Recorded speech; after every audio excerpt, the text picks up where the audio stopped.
You're on a nice drive along Dartmoor's B3212 near Post Bridge, enjoying the green scenery of the English countryside.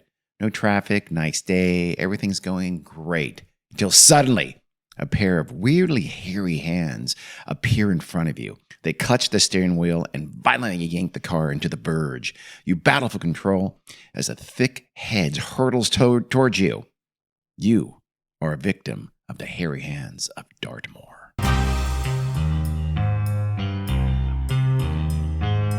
Well, hello, everyone. Welcome to the Weird World Podcast. I'm Carrie. Hi, Carrie.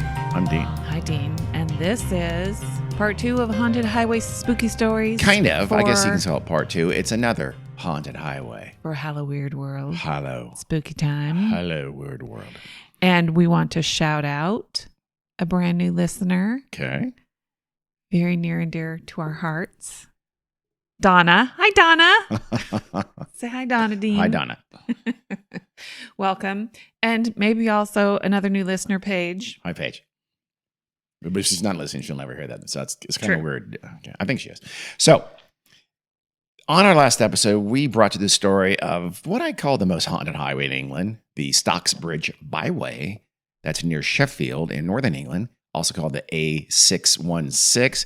But it turns out Britain is lousy with haunted highways. And that may not be even the most haunted highway. We may tell you the story right now today of the most haunted highway, certainly. I need a brief pause here. Worst saying ever. That something is lousy with something. Hate it. You hate that? Hate it. Okay. I mean, you can say it all you want to, and people who use it, good or for evil. you. Or evil? No, Okay. no. It's a me thing. It's Hate it. All right. It's good that I know that now. Because lousy has meaning. It's just weird. Like you listeners, I also am feeling uncomfortable right now by Carrie's overzealous hatred of the word lousy. But let's move on. So in this case, we're going to bring you the story that takes place on a road near Post Bridge, a little village in Dartmoor. It's also near a little village called Two Bridges, because they had two bridges and they couldn't think of how else to name their village. So they said, let's just call it Two Bridges. And everybody said, sure, let's do that. It's very descriptive. Yeah, this is in southwest England in, I believe, County Devon or Devon County. I still, to this day, don't know how to say that right. It's called the B3212. And this continues my disappointment in the UK not giving their highways better names. It's just the A616. No. Yeah. Come on. We had this discussion last time. I know. Stop doing these weird. I love the whole idea of M1, stuff like that. Sounds great. But then when you start getting to B3212, I can't keep track of that. I'm sorry. Just call it Dartmoor Highway. Come on. So this one goes back a little further, basically to the time when cars just began to crowd out horses on the roadways of England. It's said that from maybe about 1910 or so, the Dartmoor Highway, this pretty secluded kind of rural road with very green, area of a lesser populated part of England, it began to earn this kind of unenviable reputation for being dangerous to motorists and to cyclists who, in England, there was lots of those folks riding bicycles. This is weird now that bicycles were, in the early 1900s, really became a main source of transportation for just normal English people. Were they the bicycles with the huge, oversized front tire? I wish I could say yes. Tiny baby tire. They all were like that, which I love. I mean, what a weird invention that was. Yeah, why did they 10-foot front tire, 6-inch back tire. Yeah. Is phenomenal. I don't know how that worked or why they thought that was a good call. Probably much earlier. Yeah, they probably looked a lot like normal bicycles do now. So this road kind of meandered between Post Bridge and Two Bridges, as I mentioned a second ago, and it began to have this reputation of having a lot of accidents. And some of these incidents became or had something of the supernatural to them. Motorists, it was said, felt as if kind of like their steering wheels were being some kind of force, some kind of invisible force was impacting their ability to steer as they rode along this stretch of highway between Post Bridge and Two Bridges. So you might say something like, now, well, wait, weren't the people of Dartmoor just shitty drivers? No, Carrie. No. I wouldn't ever say such a thing. I felt like you were going to say that, so I want to nip that in the bud. Okay. Because some would begin to see exactly what was causing these quote unquote accidents, and it would be terrifying. So the horror begins in June, possibly earlier, 1921. As we know from these stories, the dates aren't always very specifically. It's been 11 years. Yes, we've been 1921. Okay. So I just said you started hearing these stories about 1910, so it goes the lore. But the horror doesn't begin until 1921. 1921. Yep. Gotcha. Okay. So this it's sometimes said to be June. I think one time I read March, but anyway, sometime in the, let's say, spring of 1921, a Dr. E.H. Helby. Because you always just got to have initials. I did read his name somewhere else. I think it was Edward Herbert Helby or something like that. Let's say almost certainly, being English, it almost certainly was Edward Herbert Helby. Even if I had never read his name, I could say that with a decent amount of confidence. Herbert, maybe Howard. Could be. Let's call him E.H. Let's call him Dr. Helby. Mm-hmm. He was the chief medical officer at the nearby Dartmoor prison, a major prison facility that you might know it from. No? Nothing? The Hound of the Baskervilles, the escaped prisoner, was from Dartmoor. And those moors that you are supposed to stay off of are in that area. I was going to say Great Expectations. Also a prison and also some moors. Really? Well, that may have been Dartmoor prison. Yeah, maybe. It was a big prison at the time. So, I mean, in hindsight, Dr. Helby would wish he had stayed off the moors. Yeah, I'm not going to do the English accent because I'm not good at it. So Dr. Helby is driving along on his motorcycle. This is also a time where motorcycles were very popular. I mean, he's a doctor. He could have afforded a car probably, but no, he drove a motorcycle, and his motorcycle had a sidecar, which we should see more of those. Yeah. I think. I don't think we see enough of those. Need someplace to put his doctor bag, probably. No, in this case, he didn't have a doctor bag. He had 2 girls in the sidecar with him. Okay. He was giving them a ride. They're passengers, essentially. And again, there are a couple of different versions of who they were. Some say they were his daughters. Some say they were the daughters of the head of the prison governor, and he was given a ride. I guess they lived nearby him, so he gave them a ride to the prison to visit dad. Okay. So he has these 2 girls. I think they're in their, it's not stated with confidence of how old they were, but let's say they're like 10 and 12 or 12 and 14 or something like that. But the 2 girls, okay, they're not little girls, but they're not full on almost women. Okay. They're in between. They're tweens. You know what? They were tweens.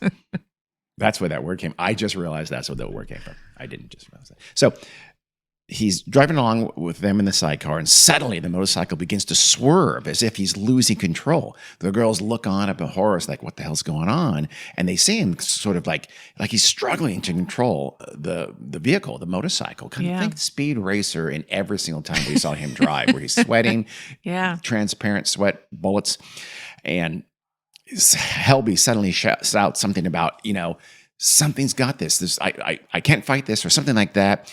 There's something wrong. Jump.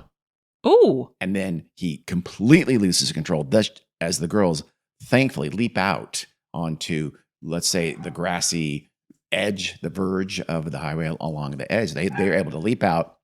Shut up. I have a question. Yes. He can't control the steering. That's what it seemed like to them. Like he's struggling with something. He can't stop. Thing. He can't lift his wrist off the throttle. Maybe something has the throttle too, Carrie. I don't know. You don't know. No one knows. The brakes? The brakes. I don't know how brakes work on motorcycles. Maybe he didn't either. He would just sort of coast to a stop like you did as a small child. Or your dad would catch you. And maybe it's like that. And maybe that's how, when he got to the prison grounds, a guard would come out and slow him down. Hey, I was 6. Yeah, well, he was big older. Difference. Yeah, early days of motorcycles. He didn't know how to use them. So he says there's something wrong, jump, and they do. He loses control. And as they land onto the grass, relatively unhurt, Dr. Helby was not so lucky. Oh, no. The motorcycle just sort of seemed to almost like break up before their eyes, and he's thrown headlong into the middle of the street. He would die. His warning, though, however, was he saved the girl's life. Pardon? Was he wearing a helmet? Or do we I not don't know? think helmets were worn back in those days. Maybe they were. Dean. But he was not wearing a helmet. He couldn't have been wearing a helmet. Hey. I don't think he was. I don't think they were... Because they couldn't have been going that fast. You might be surprised, Gary. He got that motorcycle up to a breathtaking 29 miles per hour. He was probably not wearing a helmet. Yeah. Helmets were not common back then. The old movies I've seen, which is, they weren't wearing a lot of helmets. No, not a cool thing. And a lot of people still aren't now. So his warning saved the lives of those two girls, but thankful for that. Not his own. Yeah. Not long later, probably just a few weeks later. In fact, we think this happened for sure in the summer of 1921. There was a chair bank trolling along the road, this same stretch of road in Dartmoor. You're probably wondering, what's a chair bank? I do need an explanation. I hope I'm pronouncing it correctly, but it's CHARABANC. I've actually heard of these before. They were huge land yachts that were open aired. So think like a long, almost bus-like vehicle. Very long. I mean, they'd have multiple wheels, multiple axles. Okay. And not just two, more. And you had a driver in the front, and then you had open air seats sometimes down with a little row in between. Usually, often just plank seating. Carrie's now getting a picture, and we'll put a picture up on our social media for our standard chair bank of the time. Like our hayride? They were something like that. They would serve 10 people, 12 people, 14, 16 people. They were very large vehicles. And essentially, they were called the cruise ships of the British roadways. Oh. And they were sightseeing vehicles, basically. People would leave, especially like city dwellers. They would go out to the country and they'd pay whatever, a couple of pence, I have no idea, and do these chair bank drives just around the country for the fresh air and the scenery that they couldn't see in the cities. And they'd, maybe pass by a pub, stop. It's like you're now doing the Napa Valley wine, tour or whatever is a little bit like that, or wherever you're at. They were very, very popular. Kind of funny looking. Yeah. And it does look a little bit like a boat. Yeah. Yeah. They were designed to hold a lot of people. Obviously, if it was raining, that'd be a problem. I think some might have roofs, but most were open to the air. This chair bank, driving along the Dartmoor Highway, was open to the air. So it's rambling along, cruising along at a little bit of a slight incline on the highway. And it's very near the place where Dr. Helby had met his grisly, we assume, end. For no reason anyone could see, the chair bank suddenly wildly banked to one side of the road, kind of swerved into the verge, which was also at an incline at that point. So the verge inclined up from the road, so it goes up violently into the side of the road and then kind of comes to a sudden stop, but at a really skewed angle. And in the process, this kind of violent swerve that it performed, several of the people, I think there's 14 passengers in this chair bank on that day, were flung from the chair bank onto the ground. Yeah, I imagine seatbelts were not a thing. Seatbelts were not a thing at all. Everyone was pretty lucky. No one was badly hurt, except it was said that one woman had a head injury from the landing, and she actually had to be hospitalized and was seriously injured. Oh no! So it was a serious thing. It was, like, what the hell happened? People were baffled. But whatever this force was that was causing these accidents on this part of highway in Dartmoor, it was not done yet, Carrie. It's about 2 months later, August 21st, 1921. Another motorcyclist is cruising along the road. This time, it was a young army captain of the British Army named Captain M in the newspapers. They did not give his full name, thank God. Usually they give the full name and his address. the address. They did not. They just gave his name as Captain M. He was said, by the way, to be a highly experienced driver, but no amount of experience was a match for this thing that haunted this highway. The morning is foggy. The young captain driving along, he's careful. Suddenly, he seems to lose control of his bike, and he is, again, thrown from the motorcycle at high rate of speed for no apparent reason. I think there was some folks saw him. I can't remember or it's not super clear if there are witnesses who saw this happen. But in this case, he lives. He lands onto more of the grassy verge, and he's knocked up. He has some scratches and some bruises. He was not pregnant. And I saw the look Carrie gave me for that. She was going to let it go, but she couldn't help but smile. I wasn't going to let it go. I was biding my time. Okay. Well, I beat you to it. You did beat me to it. Which is a good thing. You gave it away with I'm going to say something. Look, he was not knocked up. He was knocked about. Sure. Mildly injured, some cuts and some bruises. Not badly hurt, but, let's call it banged up. Mm-hmm. How's that? Sure. Any more? Any more descriptions of that? Okay. That's enough. Captain M was staying at the time at the house of a local man named T. Gifford. Again, not the full name T. Mm-hmm. Initial T. Gifford. Because T is a name. Apparently, let's say Thomas. Thaddeus is a possibility. Sure. Theodore. Tomas, if he's from Hungary. Captain M, returned to Gifford's house with his, sort of knocked up motorcycle. And he looked, sheepish. He's embarrassed, a little bit shaken, but again, mildly injured, but okay. But Gifford's like, what happened? And he says, quote, had a bit of a smash up and thought I'd better come back, end quote. But Gifford was like, okay, now you're not getting away with that. What happened? What exactly caused the smash up? And he says, you know what? I'm going to come clean. He says, this wreck was not my fault. Believe it or not, this is a quote, something drove me off the road. A pair of hairy hands closed over mine. I felt them as plainly as ever I felt anything in my life. Large, muscular, hairy hands. He might have been a little turned on. Yeah. I fought them for all I was worth, but they were too strong for me. They forced the machine into the turf at the edge of the road, and I knew no more till I came to myself, lying a few feet away on my face on the turf, unquote. So we now have the appearance of the hairy hands. Number one. What? Nobody talks like that, even in 1921. Number two, did he see the hairy hands or just feel the hairy hands? He saw the hairy hands. Carrie, he described them as large, muscular, hairy hands. I know, but he said he felt them. Yeah, he felt them and saw them. He felt them on his hands, looked down, and sees these two big-ass hairy hands on his hands, on the handlebars, and they jerked the motorcycle. I just wanted to clarify. Oh, my God, Carrie. Would you describe them as large, muscular, and hairy if you hadn't seen them? Hairy, Carrie. Hairy. I mean, you can feel the muscles. And the palms aren't so hairy. Yeah, that was kind of my question. Carrie. And if he's a serious motorbike rider, he would have gloves on for sure. No. Not everybody had gloves on. Maybe he did. I have no idea. So, Dean, they wore gloves to drive a car. So they did sometimes, which is ridiculous. Like, I might get calluses. So he now describes what very likely, Carrie, have caused those early accidents. But maybe the little girls didn't see those hairy hands, but maybe Dr. Helby did, but certainly Captain maybe M Dr. did. Helby didn't. I think Captain M is just sensitive.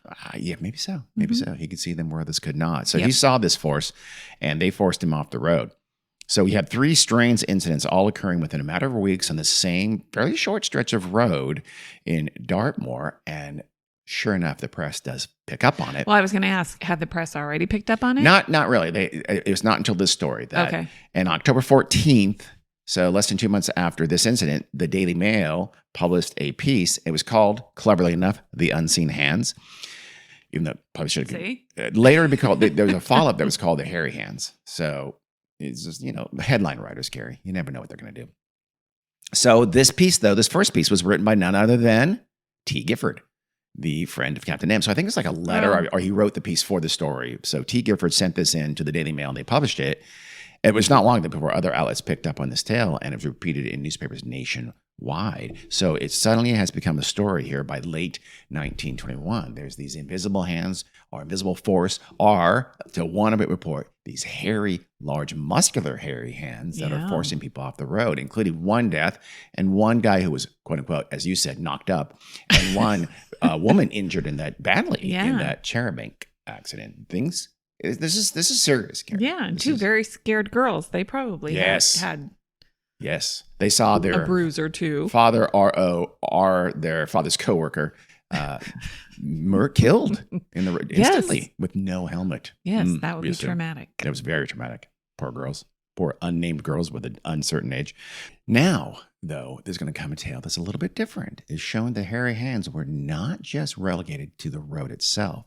So things are quiet for some time. Those frightening hairy hands, though, are just biding their time. They return in a very bizarre way, though, in the summer of 1924.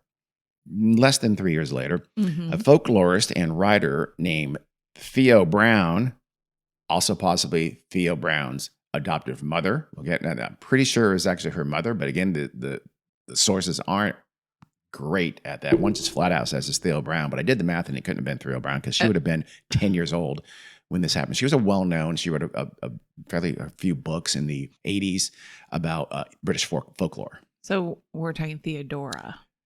Her name, she went by Theo. Yeah. Yeah. Yes. Oh, yeah. Female. I assumed male when you said Theo. Mm-hmm. Or again, her adopted mother. Okay. And probably that. Let's say it's Theo's mom. Theo's mom and her husband were camping in their caravan, as they say in England, about a half mile off of the B32112. So, let's let her tell her story right now, as she would write about it, or her daughter, more likely. We'll write about it years later. Was Theo with them, or was it just? Also not completely clear. Okay. So maybe, but the protagonist of the story, the person telling it, was almost certainly, it seems like, Theo's mom. Okay. It's literally not that clear. Okay. So it could have been 10-year-old Theo. It could have been Theo's mom at the time. Well, is the story I was driving my caravan with my husband, or was it I was riding in the caravan with my parents? She says my husband, so it has to be her adopted mom. Then it's clearly not the 10-year-old. Honestly, it's very cloudy. It's not well. Okay. Hey, people writing this shit, just get your facts straight. That's all I'm asking you. Damn it. Because I'm conveying it via the spoken word, but I can't get my facts straight if you don't get your facts straight. God damn it. Because I'm relying, because I am not a primary researcher on these things. So she says, quote, "I knew there was some power very seriously menacing us near, and I must act very swiftly. As I looked up to the little window at the end of the caravan, I saw something moving, and as I stared, I saw it was the fingers and palm of a very large hand with many hairs on the joints and back of it." I was going to ask about the hairiness. It was hairy. It was clawing up and up to the top of the window, which was a little open. So she sees this hairy hands, disembodied, crawling up the window towards an opening in the back of the caravan. That's some scary shit. That's very scary. Back to her quote, "I knew it wished to do harm to my husband sleeping below. I knew that the owner of the hand hated us and wished harm." And I don't know how she knows Carrie, that. she knows it. Don't question it. "And I knew it was no ordinary hand and that no blow or shot would have any power over it." She just knows these. Carrie, she's sensitive. She's very sensitive. Very sensitive. "Almost unconsciously, I made the sign of the cross and I prayed very much that we might be kept safe. At once, the hand slowly sank down out of sight, and I knew the danger was gone. I did say That's the power of prayer. Absolutely. And the sign of the cross, both combined, are pretty damn powerful. "I did say a thankful prayer and fell at once into a peaceful sleep." I tried to stop you from laughing, Kay. I knew she was going to. She's being very disrespectful. I didn't know that the thrust of your index finger meant don't laugh. It meant don't laugh. You know what it means? At poor Theo. It means mom. Number one. No. And then you're gonna list off some things. No, she sank into a very peaceful sleep. Back to the quote. "We stayed in that spot for several weeks, but I never felt the evil influence again near the caravan. But I did not feel happy in some places not far off and would not for anything have walked alone on the moor at night or on the tor above our caravan." End quote. There was like a little mountain. You should never walk in the moors alone at night. No. That's why they say stay off number the booze. one. Yes, good one, Carrie. Oh, wait, no, so you're telling me to not laugh. Okay. Number two, I don't know about tours. Tours are like ridges, mountains. Oh, no. It may or may not be safe to walk along those. Oh, probably not. No, they can be steep and dangerous. So at night, probably just good, sound, solid advice for any time for anyone, whether there's a scary hairy hand around or not. Okay. Yeah. So that was a lucky escape, you have to admit. I mean, for sure. That was tense. Another motorcyclist in 1926 was, according to Charles H. Fort, do you know who that was? We've talked about him a little bit. He was a very well-known collector of the weird. He basically collected newspaper articles about things like raining frogs and stuff like that. And so he collected a story in one of his books. I think it was Low! Is this like the 14 times Yes. thing? That's exactly who gave that name. He, in 1926, tells a story of a motorcyclist, again, who was, quote, was suddenly and violently unseated from his mount and knew no more until he regained consciousness in a cottage to which he had been carried after a collapse, end quote. That's the full extent of the story as he reports it. Was he carried by hairy hands? You know, we don't think so. The man had no idea what happened to him, but we do. Oh, okay. So obviously, that's the hairy hands. He forgot he had a head injury and all. Again, probably not wearing a helmet. Didn't have a lot of helmets. Or if they did, they just had like a spike on the top. Maybe it fell off before he hit his head. I don't know. Before long, the legend of the hairy hands was securely tied to this eerie stretch of the road in Dartmoor and became kind of British folklore in the area. Yeah. So you're probably wondering, what the hell could explain these hairy hands of Dartmoor? What could be causing this thing that threatens commuters along this lonely stretch of the B3212? I have a theory. What's your theory? A gorilla escaped from the circus and got hit by I love it. Charabanc. Ooh, specifically a charabanc. That's why it forced off the chair. Yeah. I like it. Because a motorcycle probably wouldn't have. Yeah, but there was two motorcycles. The gorilla. Only one charabanc. Well, it's gonna, it's mad at the road because that's where the charabanc. Charabanc. We really should look up how to pronounce charabanc. Hit it and killed it. In real time here, I'm going to look up how to pronounce charabanc. We have just been told it's pronounced charabanc. Although the pronunciation guide spelled it with a G at the end, but he's clearly saying charabanc, not charabang. So charabanc. Share, not chair. Clearly, we could have looked at it before we started recording, but we chose not to, just to keep it whimsical. Yeah. When we're done, I'm going to look up the origin of that word. Okay. All right. Good. Damn it. That sounds like a goal. I like that. All right. So, unsurprisingly, I suppose there's a lot of guesses as to what happened now, including a gorilla that was killed by a charabanc. Don't you think that makes sense? I think it makes a lot of sense. There's actually theories that are very similar. Oh, okay. So, some people think the hands were some kind of like a demon or a, quote, restless spirit. Something like that. Some kind of a ghost that is tied to the area. So they're like vindictive ghosts. Mm-hmm. And maybe, if these ethereal hairy hands are a representation of that restless spirit. Yeah, I suppose spirits and demons and whatever supernatural entities don't have to be as literal as I was. No, they do not. I do like the gorilla idea, though. Yeah. There are stories though about some unnamed man being killed along that scary stretch of road, maybe a hit and run, something like that. So he's now seeking vengeance. Of course, also some stories say it was a naturally escaped prisoner. Yeah. From Dartmoor who was killed in a hit and run accident, and his hands are there to seek revenge. The favorite story is kind of a man who worked in a gunpowder factory in a little village nearby called Powder Mills. Again, the very literal. 2 bridges, Powder Mills. Yeah. Sometimes. 3 bars and a post office is a well-known village of the area. Mm-hmm. So, I'm sorry, 3 pubs. That's my bad. Yeah. 3 pubs and a post office. God, that'd be a great name for a village, actually, now that I think about it. So, it's not too far off of the high from 2 bridges, and it is situated along the same stretch of highway. So what happened is the story goes, is that I guess he was going back into work. He forgot something. Remember, he works in a gunpowder factory. So he walks out, and as you walk out, you put back on your shoes. They didn't let you have hobnailed boots. He had so he puts his hobnailed boots on, realizes to forget something. He says, "Oh crap!" Goes back to get it. Walks in to the factory with his hobnailed boots. Apparently, they had I guess what, concrete floors or something. Probably. A nail sparks on the floor.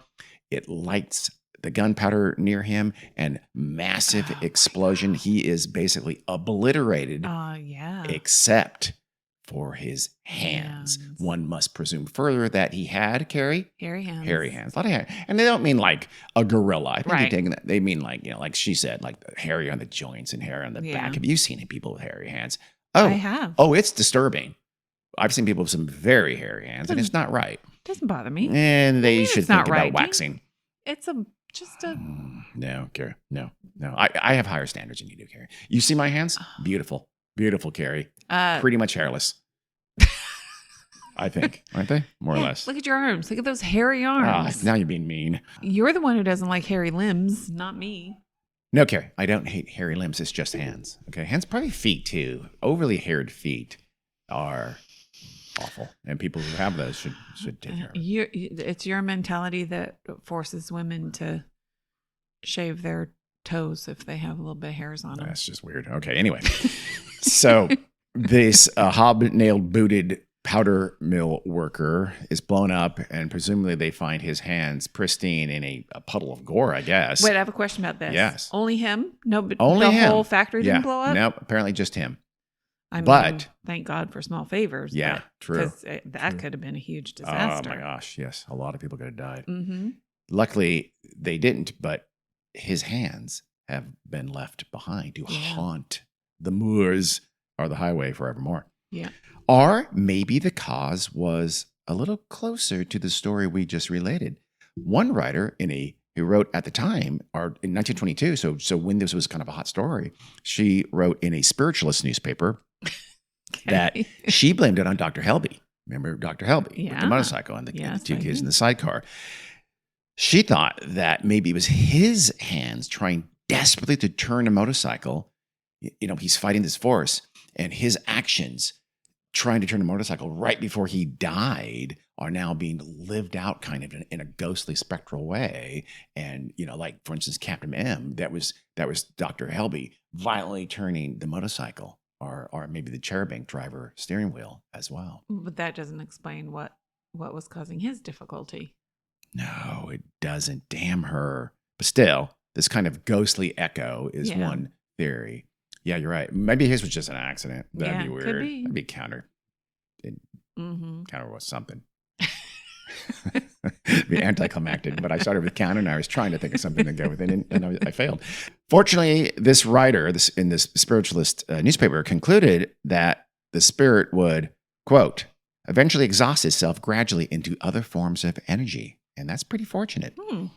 The initials of the writer and other evidence indicate that the author of this letter was likely none other than, and I said she, and I shouldn't have said that, I should have said he, because people think it was the famous explorer Percy H. Fawcett, who would, in a few years after this, vanish into the wilds of the Amazon, never be seen again as he searched for the fabled lost city of El Dorado with his son and his son's friend. You've heard of the Percy Fawcett. We're going to cover that here one of these days. Yes, I have heard of Okay.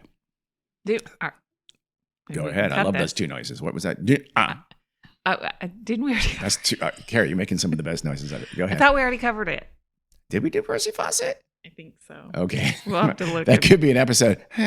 Or an episode of future I episode. should have just let you do it so I could criticize you afterwards. That's fairly mean. Well, you do it to me. I've just been told by our producers that we have not done that episode. I think we mentioned it. I think we briefly. Let's take a moment to shout out our producers. Who's the producer that? Well, Penelope, the ghost who lives in the attic, is one of our producers. The other producer is, I don't know. It's just that person over there in the corner. Wait, you don't see that person over there in the corner? This is Hollow Word World Carriers. I would also like to take this time to recognize our sound engineer and also maybe our editor. What's the name, Carrie? What's the and name? also maybe our, that would be me. Yeah, that's Carrie. Okay. Well, okay. Way to pat yourself in the back there, Carrie. So the others, though, feel this goes back even further still. And they note that the area along this part of Dartmoor was home to a Bronze Age community. I guess that area where the highway is, apparently. And they think that some of these folks think the hands are a manifestation of those long lost souls, angry that the road is disturbing their resting place. So weird. A little bit weird. A similar but more modern explanation comes from someone who wrote in the Torbay Weekly just a few years ago. This dude's, he lives in Torbay. Torbay is like 10, 11 miles from here, a town also in Devon. And this, I think, was published in 2020 or 21. And this writer notes that there are many burial grounds in the area, and these ancient peoples, he says, were pretty hairy. He calls them our hairy ancestors. He knows. He just knows. He knows there are multiple burial grounds in the area. Yes, I think there are. I'm sure there are. There are all over everywhere. Yeah. Well, still, this is the Neolithic people who were hairy. Okay. And he argues that they punished thieves in a kind of an Old Testament-y way by cutting off the criminal's hands. Well, sure. Bear with me and him, Carrie, you disrespectful naysayer. That I was agreeing with that detail it because sounded I sarcastic. think that occurred just about everywhere. Probably. Okay. So Continue. the writer figures that they probably bury those hands in these burial mounds. Sure. because maybe sometimes the person died. Getting your hands cut off that time, you could die from that. Absolutely. For sure. And or some even they didn't, they would bury hands in these burial grounds. Got to do something with them. And that, again, these were disturbed by later excavations, maybe for building this very road itself. And these disturbed, disembodied, cut off hands would, quote, somehow were energized by the sacred spiritual nature of their surroundings, unquote. Makes sense. And since then, it's basically them searching for their body. So they're, and occasionally that searching for your body involves wrestling the handlebars or steering wheel away from a driver and forcing them off. Because maybe they're checking to see if that's their body. Oh, interesting. Yeah. So his contention is these are actual physical hands. Well, ghostly remnants of these from hundreds of, if not thousands of years ago. The Neolithic times, Gary, when we were much hairier. Although you've seen some of these people and they're still pretty goddamn hairy. As we all know, the writer elaborates, quote, spirit is attracted to water, and so the hands follow the brook to the bridge where it encounters the living, which may be where they belong. In a desperate attempt to reattach themselves, they inadvertently cause accidents. Carrie, end quote. I love that the spirit follows the brook. Carrie, everyone knows spirit follows water, so there's a brook, I'm assuming, nearby. I mean, there must be, because there are two bridges in that one town, right? I missed that class or that episode of I'm assuming. Ghost Hunters. Well, you should pay more attention. He says, quote, it's my theory and I'm sticking with it, exclamation point. So, seriously? Yeah, he really does. Says, whatever the cause, they are still out there, so please drive carefully over the moors and don't have nightmares, exclamation point also. So, I like that. I like that. I think he's spot on. This may be one of the best fake theories I've ever read in my entire life. Yes, I agree. I'm very entertained by it. Yeah. You think that if this burial mounds, there should be hairy hands everywhere throughout ancient Europe. Yes. Finally, in terms of explanation, some folks have tried to explain the phenomena through more natural means, but no less ludicrous. Back when the incidents were in the news, again, back in the 1920s, one local woman named Beatrice Chase, she wrote a newspaper to suggest her own explanation. And it starts with like, this is my explanation and I think I'm right, or something like that. She thought it was due to magnetic rocks. That is, she thought the rocks somehow pulled steering wheels and handlebars due to like specific features of the area. And that was so your handlebar gets yanked toward magnetic rocks, as they will, and that causes this sudden. Again, the drivers. And by the way, there was other accidents, and drivers did feel like it seemed like I wasn't in complete control of my steering. So magnetic rocks could be one answer for that. So no, you're not buying magnetic rocks. I'm not buying magnetic rocks. Okay, I'm going to admit that there are some holes here in all of these theories. There's even some holes in the story. And we'll go over those now, but I'm not going to be disrespectful like someone else is in the room right now. So the idea that there were accidents before 1921, the Helby accident, is kind of just sort of baldly stated. There's nothing I read that people say, oh, there's this accident, this accident, this. Right. I'm sure there were, but it's not like it didn't, until this time, it didn't have a reputation of being a dangerous road necessarily. I don't think. It doesn't seem like it. But also you said they're bicycles. And cars. There's cars by the teens for sure. Okay, but nothing. It sounds like there was nothing serious, no deaths. So I wonder if 1910, how a bunch of bicycles going a little wonky. Yeah, that's true. That's true. It wouldn't create a stir. Just like, oh, I don't know what happened. I crashed. So, also, if it's much longer before that, it wouldn't have been like hairy hands yanking your steering wheel, but hairy hand yanking the reins out of the hands of your horse or something like that on your little horse carriage. Are you very quick? Sure. And there are holes in each of the iconic stories, though. I'm hesitant to say, starting with the prison doctor, H.R. Helby. So, you have the story of Helby feeling something, battling him for control of his motorcycle, and he yells to the two girls to jump off while he loses the battle and is thrown from the bike. Some people might ask, and this is the first time this has been stated on this show, why didn't he just brake? Why didn't he just apply the brakes? I mean, I know you didn't think of that, but... Or a three-wheeled... They have them. Vehicle. Yeah. They do have I like them. So I'm going to get one. No, I'm not. So better still, though, how does he have the presence of mind to sort of describe, oh, there's something, I'm battling something. Again, the descriptions of what he said exactly differ. Mm-hmm. But some of the versions, he's like, oh, something's going on here. I'm in trouble. There's something happening. Girls, jump. It's a lot of presence of mind when you're being literally... some unseen invisible force is fighting you for control of your vehicle. your motorcycle as you're going at a pretty fast speed, judging by the fact that he died. What, you think he wouldn't have had the presence of mind to sort of describe what's happening to him? No, I don't think he would. Oh, yeah. No, not to describe what was happening to him, but to tell the girls to jump. And then he does tell a girl to jump. But Yeah. the problem with that story is, why is that safer than being to leap out of the of a sidecar? He doesn't know they're going to land. That seems like that's at least as dangerous as him maybe regaining control of the motorcycle. He had not crashed yet. Yeah. So that seems a little weird to tell them to jump. But you could argue that the narrative of the story requires A, an audience, 2 girls in a sidecar, and B, that audience to live. Yeah. And so, it would be weird if he crashed the motorcycle, he died and they didn't. So he has to tell them to jump. So they jump to safety and he dies. He also does not describe hairy hands, just some kind of invisible force. In other versions, we'll see in a minute, it's not even that.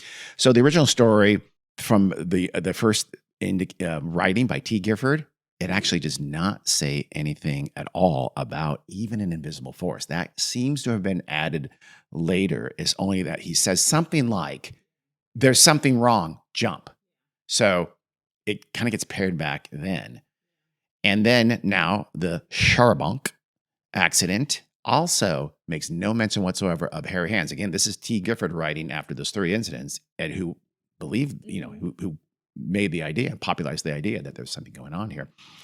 Hairy or not, there's no hands whatsoever, or not even invisible force about the Charbonk. That's just, he tells that story, but it's just this Charbonk, had a crash and this woman was badly hurt. It was not until the T. Gifford story of his Army Captain Frimm, the 3rd incident, that there's anybody cites these hairy hands as causing an accident, in this case, his motorcycle accident.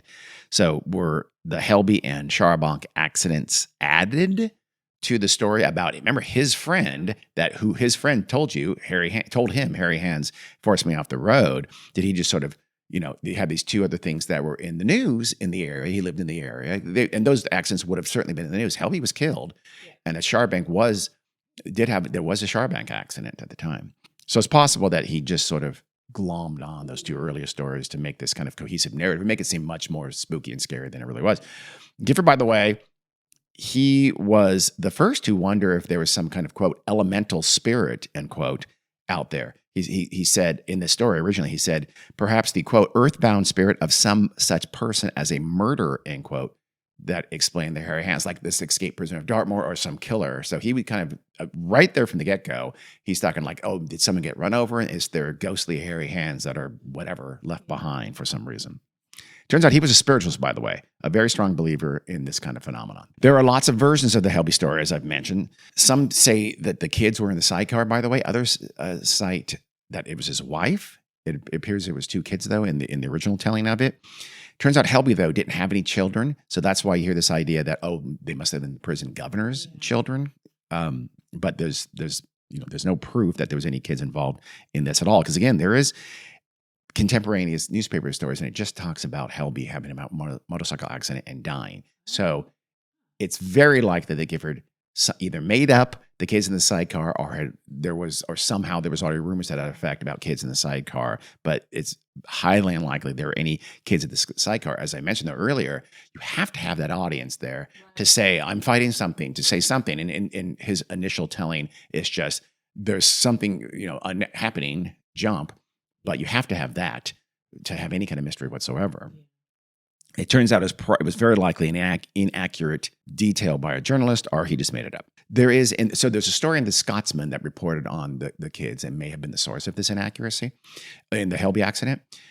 This Scotsman newspaper article, though, also mentions one other thing that is interesting that Gifford does not talk about in his little piece, and that is that the cause of the accident, they knew full well. A piece of the motorcycle broke off and flew into his face and hit him in the head in mid-ride, and then he tumbled off onto the road and died because they examined the bicycle at the time. I guess they had accident investigators of the time, and they determined that he was killed by this piece, the crash was caused by this metal piece of the motorcycle breaking off and hit him in the head, and then he crashed and died. So there's no hairy hands or invisible force of any sort whatsoever in that original newspaper articles. Now, the Charbonk accident, in contemporaneous stories of this accident, a newspaper called the Western Morning News said at the time, quote, "A spring broke and the steering got out of control," end quote. So they knew also how that, and again, Gifford's version of it just sort of leads out any, the clear knowledge of what happened. So the thing runs off the road for what they knew was a broken spring in the steering mechanism. And it turns out some passengers were thrown from the car, as they said, but there was no woman involved. There was actually a man who got wedged under the char bank and was badly injured, and in fact would die from his injuries on September 14th, less than a month later. So Gifford got some facts of that wrong too, but he also left out the key fact, which was they knew exactly what caused the accident. And then, of course, there's the captain's tale. And it's probably best to think of it as just that, a tale. So think about it. You're pressed by T. Gifford, your person you're staying at the house with. You're like, how did you crash the motorcycle exactly? And you're Captain M. You're an experienced, young, dashing captain. You're an experienced motorcyclist. Do you really want to say, I just kind of lost control and crashed? And so you can imagine him, I'm just speculating, of course, but you imagine him just going, I remember initially it's like, nothing happened. I had a crash up. He's like, no. He's like, wait, hold on. What happened? Come on, give it to me. And his first words were in the quote was, "It was not my fault." Those are his first words. After that, I think he's just messing with T. Gifford. He's just making stuff, the hairy hands and all that kind of stuff. Honestly, like he knew his host was an avid spiritualist. And he's like, he'll eat this up. I'm embarrassed. I'll feed him a story. Hey, I know. Let's feed him like a weird ghost story or something like that. Who knows? Yeah, it does. And then you have Theo Brown's tale in the caravan of those disembodied hands trying to get into her camper, and she defeats them with the power of prayer and the sign of the cross. That almost like there's some kind of a toothless vampire, like as a hand vampire, a hampire. I'm going to go ahead and trademark that right now. One of the problems is that, again, Theo Brown was 10, so we're not sure who was she talking about. Was she there? We don't know. Or was this related to her later by her mom? Again, it says my husband, not my dad. So it must have been her mom, who was her adopted mom. Her biological mom died like in childbirth or just after. And, and she writes about it literally decades later. She published it I think she spoke about it before, but she didn't publish it until a book that was published, I believe, in 1982. So 60 years after it happened. There is not a ton of believable things about Theo Brown's tale. I mean, first of all, she kind of misuses this lore, this legend. She takes it off of the highway, puts it a half mile away, trying to get into her camper. What is that all about? Yeah. That doesn't fit anything. And my guess is she didn't want to have like her camper crash and didn't want to make up an accident. That never happened. So she has it attacking them in a campground half a mile off the freeway or off the highway. And then she imagined this psychic knowledge of these ghosts and hands. She knows all about them. She knows they wish them harm. She knows they're evil. And that's kind of where she just knew it. And then I feel like any disembodied hairy hand that's trying to get into your caravan, it probably means you harm. So I don't think you have to ascribe a psychic knowledge to that like she does. And then she imagines that she knows she can't just knock him off the window, right? Remember, no shot or whatever would affect them. She just knew. Yeah. She just knew. It's not I can't just go and grab the hand and toss it aside and roll the window up. I'm going to have to. And she just does the sign of the cross, and she does the prayer kind of instinctively, and it works like a charm. Yeah. I'm okay with her knowing that because clearly they're supernatural. That's true. I guess. Maybe she's also sensitive. Maybe they're translucent. Maybe they are translucent. She didn't say that, though. She just talked about how hairy they were on the joints. So she goes with this Van Helsing gambit, and it works magically. So that's great. She also, of course, was a spiritualist as well, by the way. Right. And then either Theo or Theo's mom immediately, goes right back to sleep. Problem solved. I won't even tell my husband that a hairy hand nearly killed him. And I guess maybe she's just too tired, doesn't want to wake up her husband. But then she and her husband stay there for weeks when a hairy hand just tried to get into your caravan. And maybe they're afraid to drive again. No, I don't think so, Carrie. I mean, yes, they're afraid to walk on the moors or the tors. Sure, who wouldn't be at night? Yeah. But do you really stay there for weeks where the hairy hands almost got into your camper and killed you? No. Well, so that's what I don't believe. Everything else sounds great, but to stay there for weeks and going back to sleep, I don't know. So she wrote this in 1982. She probably was telling the story, I believe, before that. I read an article by a skeptical writer named Blake Smith about this incident, and he thought, actually, interestingly, if you don't want to say, oh, she just made it up, what could it have been? Could have been a hypnagogic dream, like sleep paralysis kind of dream. Again, those dreams seem insanely real. She knows the story of this took place in 1924. It's after the story of the hairy hands by T. Gifford had hit again, it became kind of a viral story. So she was aware of the story and she dreams about these hairy hands and she thinks it happened. And in terms of Charles Ford's 1926 motorcycle accident, I think he just went back in newspapers at the time, found an accident, and applied it to seriously because that was his thing. He just searched newspapers for weird stories. That's what he did, and he probably did he insert himself into them? And no, he didn't. He didn't say it happened to him. He just told the story of a motorcyclist. Okay. It wasn't him. So my guess is he read about the story of the hairy hands thing. He then just kept reading the newspapers until there was another accident that got newspaper coverage and said, boom, there it is. Yeah. So Blake Smith, the same writer and researcher who's a skeptical writer, he studied the original sources extensively, and he came up with an explanation of what was kind of happening in Dartmoor in 1921. He notes that, first of all, spiritualism was enjoying its post-World War I huge exponential growth in popularity at the time. Mm-hmm. So people were looking for those kinds of paranormal, supernatural answers and ghosts and life after death. People wanted to believe those things at the time, very much so. Yeah. This is also a period, though, where cars were going faster and there were more car accidents. And there was something almost like a moral panic at the time about driving. Mm-hmm. People were, this is too dangerous. We got to stop doing this. We've got to put brakes on these things. They're going too fast. They're going to kill people. Turns out they were 100% right. But of course, they're battling history and those anti-driving folks lost. Yeah. But there was at the time this, so this story just fit. It fit with there being these ghostly hands, that fit with people wanting to believe those kinds of ghost stories and supernatural things, and it fit with accidents and people panicking and paying attention to car accident kinds of stories. So that's why it kind of, again, this story became pretty big. It started being picked up in newspapers across the country, not just in Devon. Over the decades and the years, what started as maybe an invisible force became these hairy hands. And these hairy hands, became more, there's other stories that would glom on to this legend. In 1972, a folklorist named Ruth E. St. Ledger Gordon, I love hyphenated names. England has a lot of them. She wrote about the hands in her book about witchcraft and folklore of the time. She wrote about that story, but she also added a quote, red monkey in the area that would suddenly leap out at people on some of the roads in Dartmoor, and that she thought it was a similar, quote, hairy elemental as the hairy hands were. So interesting. Yeah. The red monkey. We'll call it the red monkey gambit. Yeah. So, is this another urban legend? Did Gifford get duped by Captain M, right? Who told him about the hairy hands and he glommed on those first two? Did he just make it up himself? Captain M was never identified. Even after he made a huge story, he never came forward and said, oh, by the way, that was me. And I made it up. Yeah, and I made it up. I was just messing with T, my buddy T Gifford, T Giff, I call him.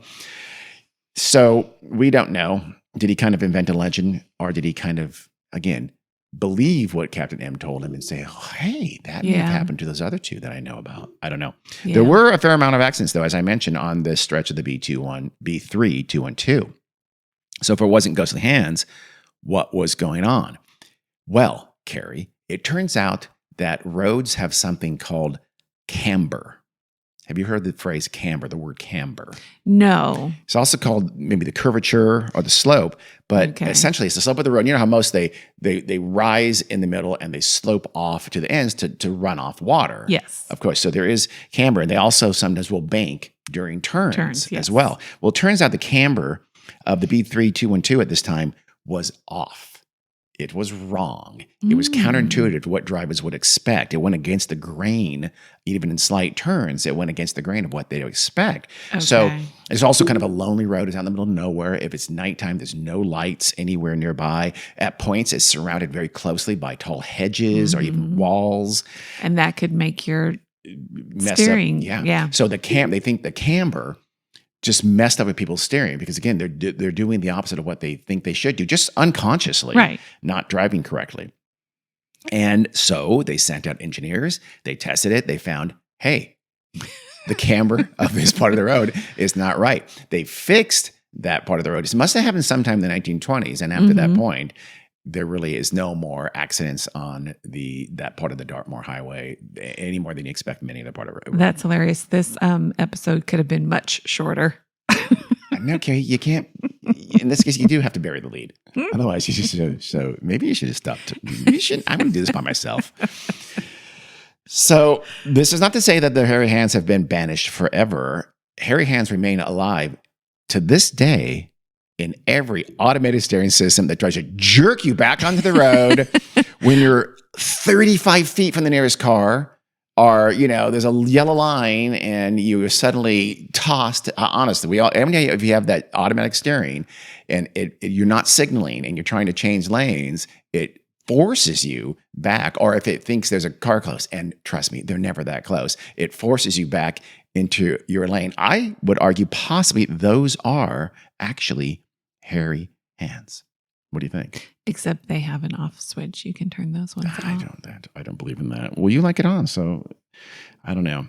So next time you feel the steering wheel being nudged or even jolted out of your control, no, it's just another case of technology overthinking it, and instead of doing you a favor, it's actually making your life worse.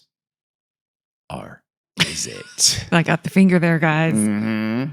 So that, Carrie, is the story of the hairy hands of Dartmoor. Again, next time you feel the car move that it shouldn't move, it could be the automatic steering. It could be the hairy hands. I think it's a 50-50 chance of either one being correct. Just make the sign of the cross and pray. You know what? It'll go, but you might fall asleep at the wheel, so don't do that.